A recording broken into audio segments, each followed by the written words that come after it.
ഞങ്ങൾ കിഡ്നാപ്പേഴ്സ് ആണ്. മറ്റേ വേടനൊക്കെ പോലെ അതല്ലേ?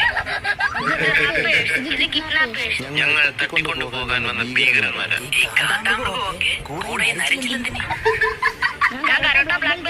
ഒരു ബെൽറ്റ് എടുത്ത് ചുറ്റിയ പകരക്കാരും വെളിയിൽ പോകില്ലേ? നിന്നെ നമ്മൾ ഇപ്പോൾ കിഡ്നാപ്പ് ചെയ്യും. റേഷൻ കാർഡിൽ പോലും പേരല്ലാത്ത എന്നെ കിഡ്നാപ്പ് ചെയ്തത് എന്താട്ടാണ്? നിന്റെ ഹൃദയം വെട്ടിയെടുത്ത കാര്യം ചെന്നേക്കും. എന്റെ ലവോട് എന്നോട് പറഞ്ഞിട്ടുണ്ട് നീ ഹൃദയമില്ലാത്തവനാണെന്ന്. അങ്ങനെയാണെങ്കിൽ അവളുടെ ഹൃദയം എടുക്കാം. അവളുടെ ഹൃദയം അവളുടെ ബെസ്റ്റിക്ക് കൊടുത്തുപോയില്ലേ? നിന്റെ അക്കൗണ്ട് ഒന്ന് കാണിച്ച്. ഫേസ്ബുക്കാണ് ഇൻസ്റ്റാഗ്രാമാണ്? ബാങ്ക് അക്കൗണ്ട് അതേത് ആപ്പ്? അതിലെനിക്ക് അക്കൗണ്ടിലൂടെ പൈസ എടുക്കാൻ പറ്റുമോ? അടയ്ക്കണവാ. എല്ലാം അടയ്ക്കുമെങ്കിൽ നീ എം എങ്ങോട്ട് അടച്ചു തരും.